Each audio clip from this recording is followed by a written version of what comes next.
우리 성도님들은 기대감을 가지고 살아가고 있습니까? 어떤 기대감을 가지고 삽니까? 저는 천국에 대한 기대를 가지고 삽니다. 그럼 너무 거룩한 사람이고 그게 정답이니까 이 땅에서도 나름의 기대감을 가지고 살죠. 자식에 대한 기대감을 가지고 사는 사람이 있어요. 내가 하지 못한 것을 내 자식은 해내겠지 라는 그 기대감을 가지고 부모들은 열심히 일하고 뒷바라지합니다. 그리고 다른 기대감도 있겠죠. 여러 가지 기대감이 아마 있을 겁니다.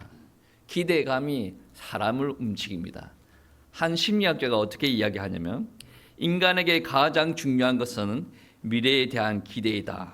미래를 향한 소망이 사라질 때 인간은 존재의 힘을 잃는다. 기대감이 있어야 우리는 움직일 수 있는 힘이 있다. 예를 들면 그렇죠. 한 중년 남성이 수년 동안 실직을 하고 집에서 놀았어요. 그런데 어느 회사에서 면접을 보러 오라고 연락을 합니다. 그때 그 중년 남성은 새로운 수십 년 동안 사지 않았던 새로운 양복도 사고 구두를 닦기 시작합니다. 왜냐하면 그에게 면접이라는 것은 단순한 취업의 기회가 아닙니다. 미래에 대한 기대감이에요. 다시 살아갈 이유가 발견되었다는 거죠. 여러분, 기대감을 가지고 미래를 살아간다라는 것은 사람이 달라진다라는 것을 이야기를 합니다. 여러분, 기대감을 가지고 살아가는 사람들은 지금 모습이 바뀌어요. 지금 좀 전에 제가 그러한 이야기를 했죠. 자녀에 대한 기대감이 있습니까? 정말 기대감이 있는 사람은 눈동자가 달라져요. 하는 행동이 달라집니다. 제가 그러한 이야기를 많이 했죠. 자녀에 대한 기대감, 핸드폰을 안 쥐어주고 키우려고 얼마나 노력을 했는지 몰라요. 사모님이 제가 이제 주변 지인한테 카톡이 오면 문자를 해야 되지 않습니까? 사모님이 들어가서 하시라요. 그 말에 기분이 나쁘면 뭐예요? 나는 자식을 그렇게 키울 생각이 없는 거예요. 사모가 까탈 치러온 거예요. 나도 자녀를 그렇게 키우고 싶으니까 안에 들어가서 보죠. 급한 문자가 요즘 또 급한 문자가 오죠. 보고 읽습니다. 습관이 돼가지고 자연스럽게 그거 가지고 방으로 들어가. 그리고 계속 문자를 주고받는 거죠. 영향이 가니까. 자녀를 정말로 학구적으로 키우고 싶어요? 그러면 내가 그렇게 바뀌어야 돼요. 여러분, 지금 여러분 건강하고 싶어요? 여러분 맨날 피곤하다가 들어 누워가지고 이렇게 이런 사람들은 건강에 대한 소망이 없는 사람이에요. 제가 어저께도 피곤해가지고 한숨 자다가 7시쯤에 다시 일어나가지고 운동하러 갔어요. 왜 그렇습니까? 건강에 대한 기대와 소망이 있기 때문에. 하루 정도 빼먹는다고 해서 어떻게 달라집니까? 내일 주일인데 주일이니까 힘든 운동 안 하죠. 몸을 데피고 혈액순환을 할 정도로 배가 좀 산소가 좀 더 들어갈 정도로 운동을 하는 거죠. 여러분이 지금보다 나은 삶, 지금보다 더 지혜롭고 그러한 삶을 꿈꾼다면 여러분 생각을 많이 하셔야 돼요. 그리고 책을 좀 읽어줘요. 내가 해외여행 가가지고 말이라도 한두 마디 해보고 싶다. 1년 뒤에는 그렇게 할 거야. 그러면 삶이 달라져야 돼요. 근데 그게 참 힘듭니다. 예전에도 그렇게 했는데 어플이 있는데 그 어플로 대충 하면 되지. 기대감이 별로 없는 거죠. 뇌가 그만큼 죽어간다. 요즘 시대에 그러한 이야기가 나옵니다. AI가 발전됐어요. AI가 발전되면서 사람들 뇌는 죽어간대요. 근데 AI를 엄청나게 활용 잘하는 사람들은 뇌가 더 발전된대요. 여러분 그거 아십니까? AI한테 같은 질문을 해요. 한국어로 하는 것과 영어로 하는 것이 다른 답으로 나와요. 왜 그런 줄 아세요? AI가 한국 애가 아니거든. AI는 미국애입니다. 영어를 쓰는 애예요. 그래서 한국어로 입력하는 것과 영어로 입력하는 게 답이 달라요. 무슨 말을 하고 싶냐? 이거를 계속 개발을 시켜야 내가 다른 삶을 살아갈 수 있대요. 지금 이 시간에도 마찬가지예요. 내가 지금보다 조금 더 나은 믿음 생활을 하고 싶다. 지금 받았던 축복보다 더 큰 축복을 받아가지고 하나님 앞에 귀하게 쓰임 받고 싶다. 예배 드리는 자세가 달라집니다. 하는 말이 달라져요. 이게 무슨 말이냐? 기대감이 있는 사람은 달라진다. 그런데 문제는 우리가 살아가고 있는 이 사회, 그리고 우리 기다리는 법을 잊어버렸어요. 사회화학자 중에 어떤 분은 어떻게 이야기하냐면 우리는 즉시성의 문화 속에 빠져 있다. 무슨 말이에요? 뭔가를 입력하면 바로 답이 나오죠. TV 볼 때도 마찬가지입니다. 탁 켰어요. 내가 원하는 게 안 나오면 탁탁탁탁 돌려. 핸드폰도 마찬가지예요. 어린아이들 핸드폰 줘주면 탁탁탁탁 넘깁니다. 왜? 자기가 원하는 답이 있거든. 보다가 지루해 넘겨봐라. 즉시성의 문화. 어떤 미션이 주어집니다. 그 미션을 완수를 하고 기다리는 법이 없어요. 자기가 원하는 결과물이 있는데 그 결과물이 나올 때까지 시간이 오래 걸려요. 그러면 사람들이 쉽게 낙심합니다. 10년 동안 기다렸지 않습니까? 아브라함은 25년 기다렸는데, 요셉은 10년 넘게 기다렸고 다윗도 10년 넘게 기다렸습니다. 그 10년을 어떻게 기다렸습니까? 하나님만 바라보고 기다렸어요.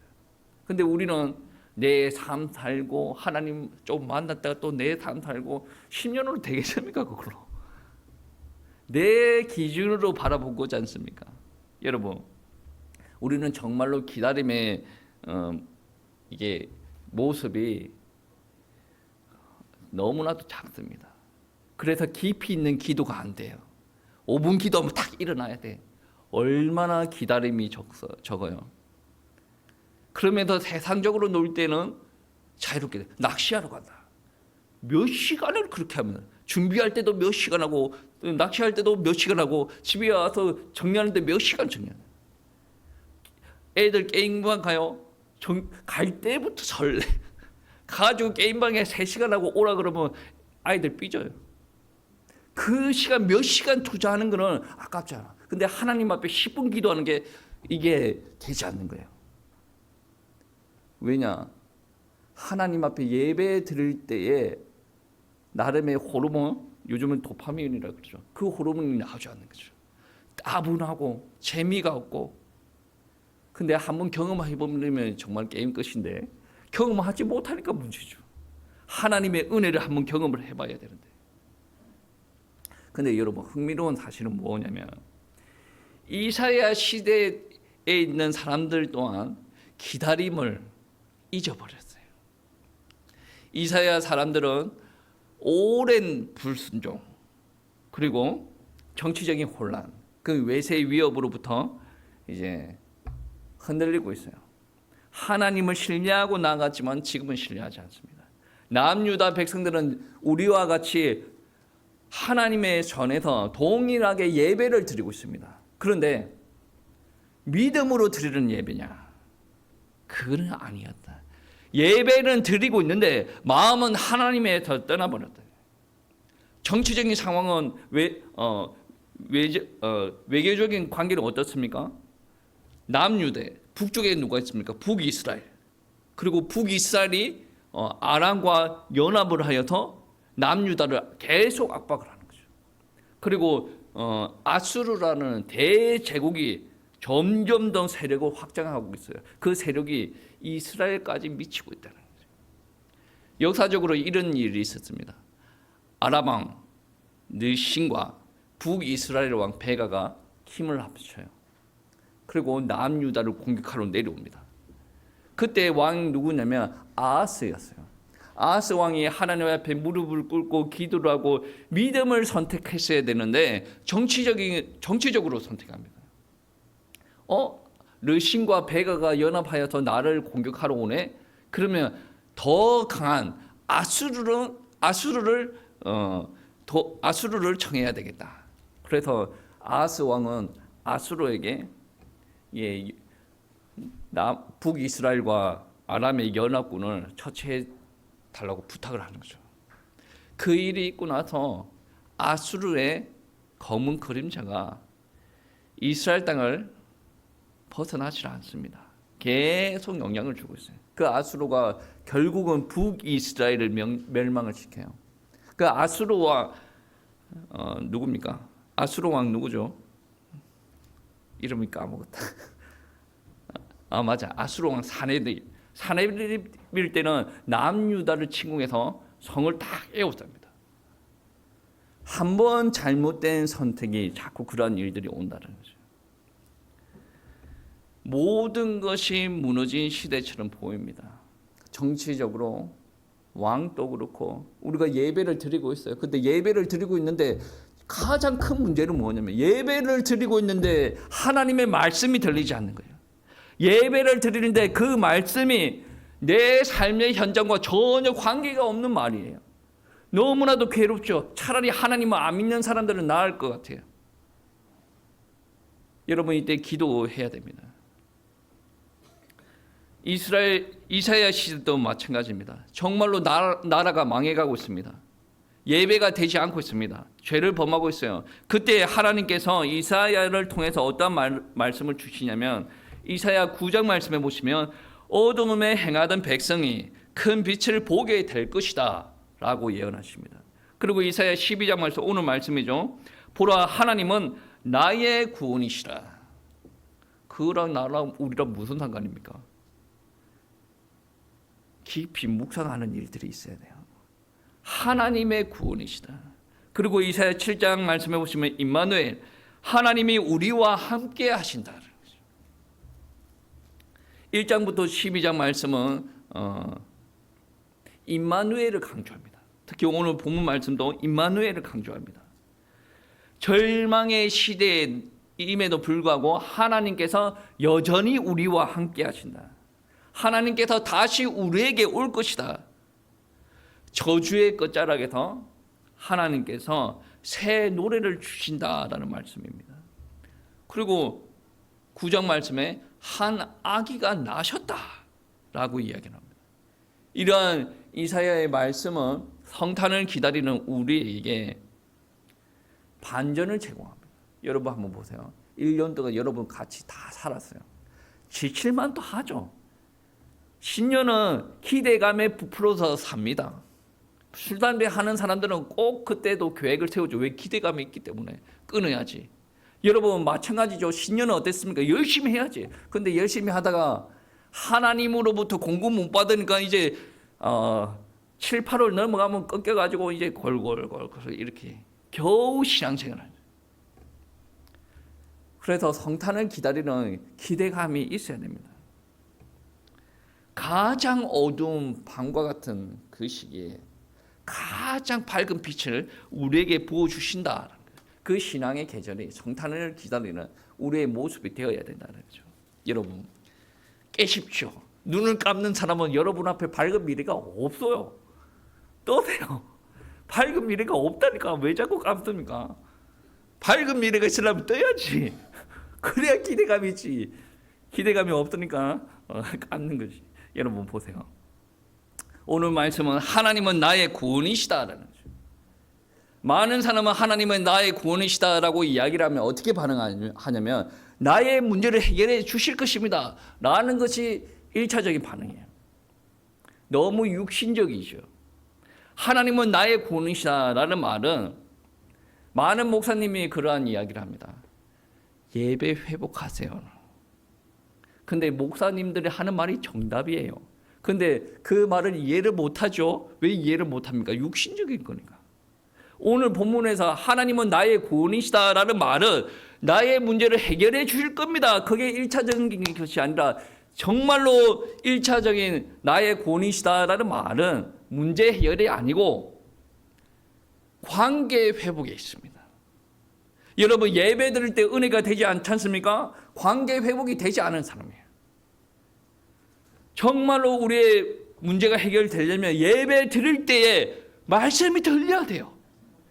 마음이 단단하게 굳어 있는 것이 아니라 하나님께서 부어주시는 성령의 기름이 느껴져야 돼요. 하나님의 사랑이 느껴져야 되고 구원이 느껴지고 감사가 느껴져야 된다는. 예배 드려봤자 아무 소용이 없더라. 왜 소용이 없을까요? 예배를 통해서 내가 받는 게 없다라는 거죠. 여러분 아무리 밥을 떠먹여줘도 입을 열지 않으면 어쩔 수 없어요. 우리 마음이 완악해져 있다면 은혜를 모릅니다. 여러분 출애굽할 때 보십시오. 아무리 하나님의 말씀을 대언을 해도 애굽 사람들은 못 느끼지 않습니까? 우리가 그러한 상황에 놓여 있으면 안 된다라는 말씀입니다. 그러한 관계가 회복되어졌을 때 하나님을 신뢰하고 나를 맡길 수가 있다라는 거죠.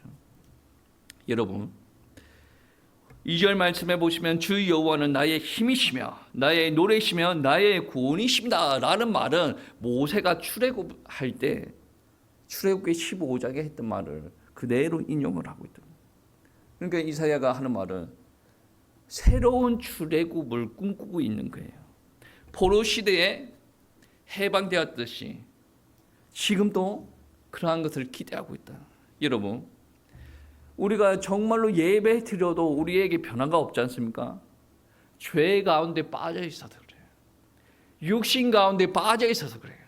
하나님께서 은혜 주시는데 그 은혜를 하나님께서 우리 죄를 문제를 다 해결하지 못하고 우리의 육신 문제 다 해결하지 못하겠습니까? 그런데 아무리 좋은 것을 갖다 줘도 하나님께서 갖다 줘도 내가 내 육신적으로 사는 게 너무 좋아요. 내가 변화될 의지가 전혀 없습니다. 목사님 그렇게 아무리 목에 힘을 줘도 나는 그렇게 될 생각이 없어요 라고 하는 사람은 어쩔 수 없지 않습니까? 하나님께서 말씀하셔도 어쩔 수 없습니다.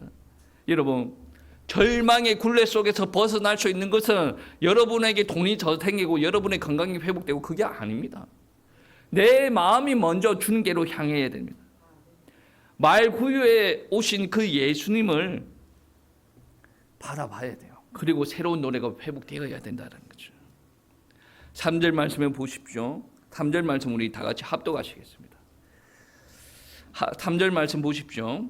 그러므로 너희가 기쁨으로 구원의 우물들에서 물을 기르리로다. 아멘. 여러분 구원의 우물이라는 것은 풍부하게 풍성함 끊임없이 공급하시는 하나님의 은혜를 두고 이야기하는 것이죠. 기쁨을 강조하십니다. 기쁨이 계속 나온다는 거죠. 여러분 어디에서 본 듯한 말씀이죠. 신약에서 약간 생각나는 거 있지 않습니까? 신약으로 바로 넘어가기 전에 이사야에서도 어떤 말씀이 나오냐면 55장 말씀에 보시면 너희 목마른 자들아 물으로 나오라. 목마르면 물으로 나오라라고 이야기해요. 그리고 44장 말씀에 보시면 내가 목마른 자에게 물을 주며 나의 복을 너의 자손에게 부어주겠다. 지금 물이 없어서 이런 말을 합니까? 아니죠. 이것이 무언가를 예표한다는, 무언가를 상징한다. 앞으로 이 물이 올 것이다. 그 물이 누굽니까? 예수 그리스도. 이사야 요한복음 4장 말씀에 어떤 말씀이 있냐면 내가 주를 물을 마시는 자는 영원히 목마르지 아니하겠다. 성령 충만을 두고 어떻게 이야기합니까? 배에서 생수의 강이 흘러넘치겠다. 평안이 기쁨이 흘러넘친다라고 두고 이야기합니다. 여러분 감사가 없어요. 평안이 없어요. 미래에 대한 기대가 없어요. 지금 이 물이 메말라서 그렇습니다. 그래서 여러분에게 가장 필요한 것은 돈, 건강, 사람들 간의 관계 회복이 아니단 말이에요. 내가 하고 싶은 것을 못하고 있다. 그게 문제가 아니라 가장 시급한 것은 무엇이냐면 옆에 무언가가 다 있더라도 내 안에 감사가 회복되지 않는 무언가가 결핍이 되어 있다는 거죠. 그게 무엇입니까? 하나님께서 주시는 물, 은혜가 없다. 하나님의 백성들은 광야 같은 삶을 살아도 그 한복판에서 샘물이 솟아나는 역사가 있다는 거죠. 하나님의 백성입니다. 우리. 여러분의 삶이 광야를 걷는 것 같아요. 그래도 살아날 길이 있습니다. 샘물을 내시고 길을 여시는 하나님임을 믿으시기 바랍니다. 여러분, 구원의 노래가 끊이지 않도록 우리 안에 먼저 내면의 변화가 일어나야 된다는 거죠. 그래서 늘 기도해야 됩니다. 성령 충만 주십시오. 하나님의 말씀이 이해가 되지 않습니다. 지혜해 주십시오. 하나님께서 성령님께서 가르쳐 주십시오. 그게 깨달아졌는데 내가 삶의 현장에서 잘 실천이 되지 않습니다.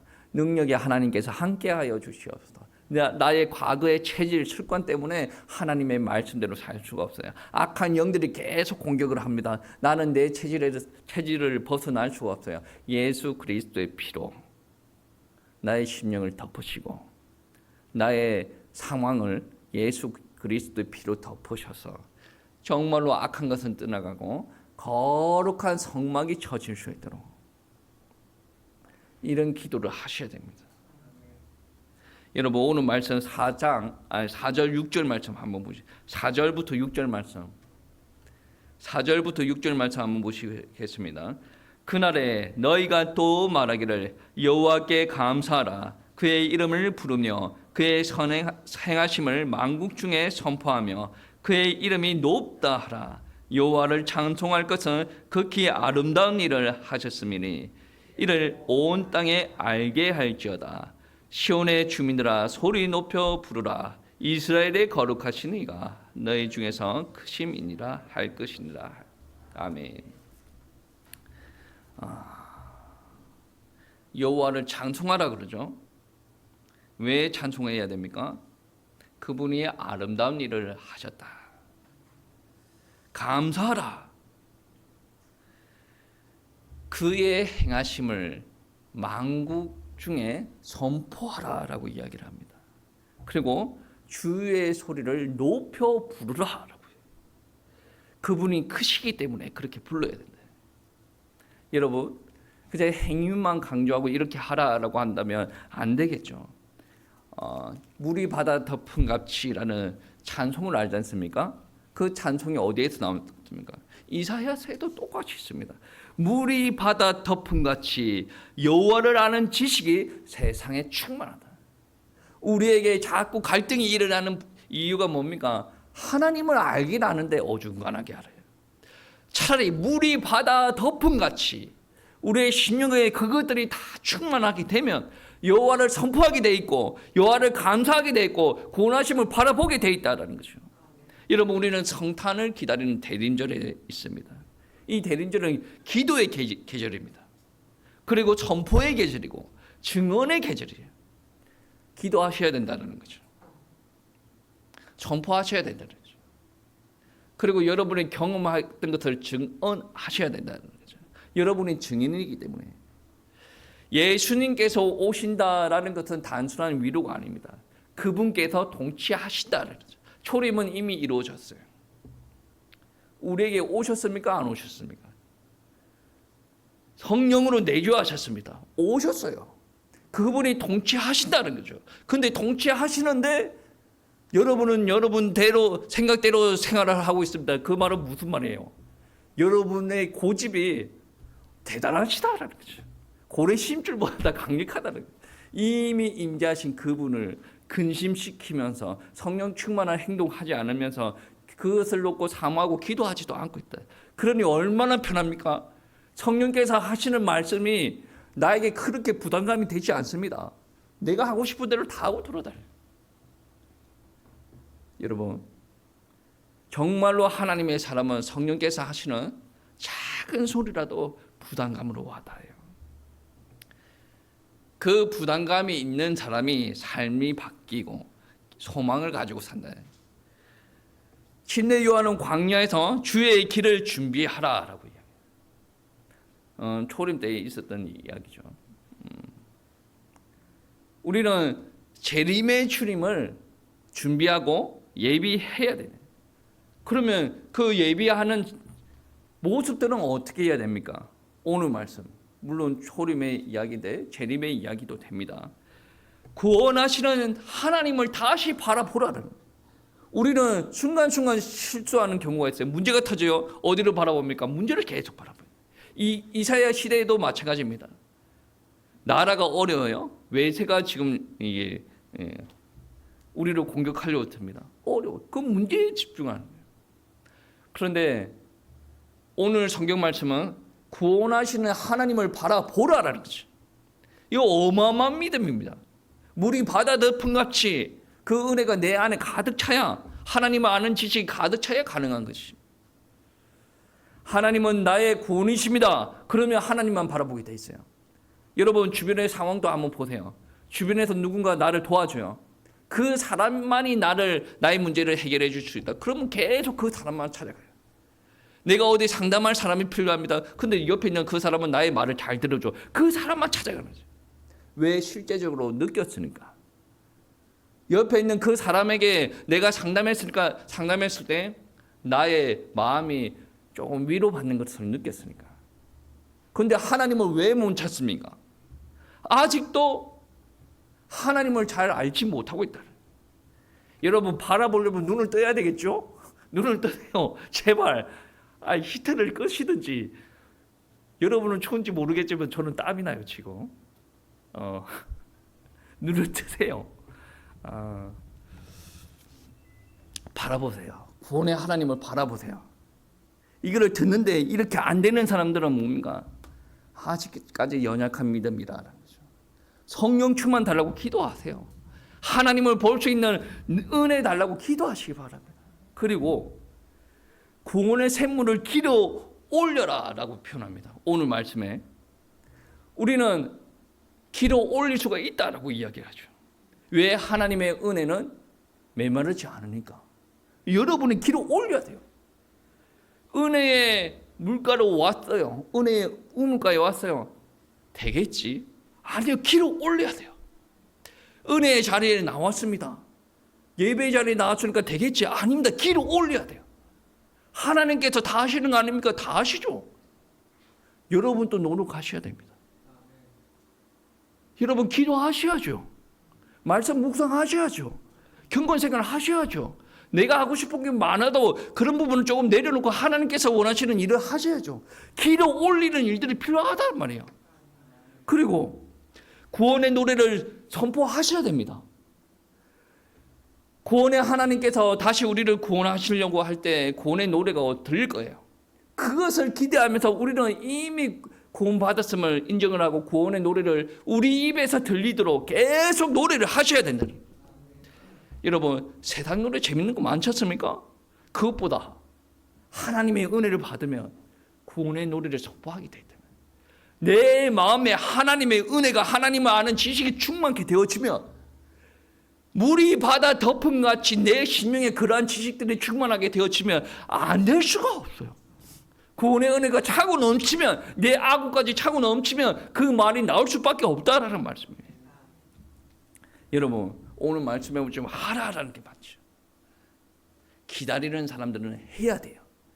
구원의 하나님을 바라보십시오. 그분을 선포하시고 그분을 감사하시고 또 구원의 샘물을 길어 올리셔야 돼요. 그리고 기다리는 삶을 살아야 됩니다. 하나님은 우리의 구원이십니다. 그리고 생수의 샘 되십니다. 이것을 열방 가운데 선포하셔야 돼요. 이 기다림은 예수 그리스도의 오심으로 완성되었죠. 그리고 우리는 그분이 다시 오실 것을 기다리고 있습니다. 우리의 기다림이 확실하기 때문에 기다림 뒤에 일어날 일들이 확실하기 때문에 우리는 두렵지 않아요. 현실 보고 원망불평하지 않습니다. 물론 고된 삶이죠. 저도 목도 아프고 허리도 아프고 다 아파요. 그래도 이게 그 소망이 있기 때문에 운동하면서 연구하면서 기도하면서 예배 드리면서 기다리는 거죠. 여러분 제일 편한 대로 살면 뭔지 아십니까? 그냥 누워 있는 거예요. 제가 책상에 앉아 있다가 누워 있지 않습니까? 편해? 그렇게 편할 수가 없어. 나는 너무 편해. 누워 있는 게 너무 편해. 그런데 여러분 편한 대로 가지 않습니까? 어찌 되는지 아십니까? 근육이 다 줄어들어요. 발에 있는 근육 다 줄어들고 허리에 있는 근육 다 줄어들고 무릎에 있는 근육 다 줄어들어요. 내가 편한 대로 한 달 지나지 않습니까? 몸이 더 아파요. 여러분 영적으로도 마찬가지죠. 기도 안 오고 예배 안 오고 얼마나 편해요. 너무 편해. 새벽 기도 안 하면 너무 편해. 다 편합니다. 정말 살 것 같아요. 근데 그거 있지 않습니까? 그러고 나면 내 영이 죽은 것 같아요. 무뎌집니다. 제가 가끔씩 이제 출타할 때가 있지 않습니까? 나름대로 새벽에 일어나서 기도합니다. 그래도 성전에 와서 새벽 기도하는 것과 하늘과 땅 차이다. 제가 급한 일이 있을 때는 오랫동안 못하고 막 이동할 때가 있어요. 그래도 하늘과 땅 차이다. 이 시간에 이 이야기를 들을 때 저게 뭔 소리고 하는 사람이 있겠죠. 회복하셔야 됩니다. 주님을 기다리는 사람들의 마음은 하나님 하십시오. 말로 해서 되는 신앙이 아니에요. 구원의 노래를 부르십시오. 선포하시고 그 생수를 기록 올리십시오. 이 말씀을 묵상하시면서 또 한 주 동안 승리하시고 하나님께서 주시는 축복을 마음껏 누리시기를 바랍니다.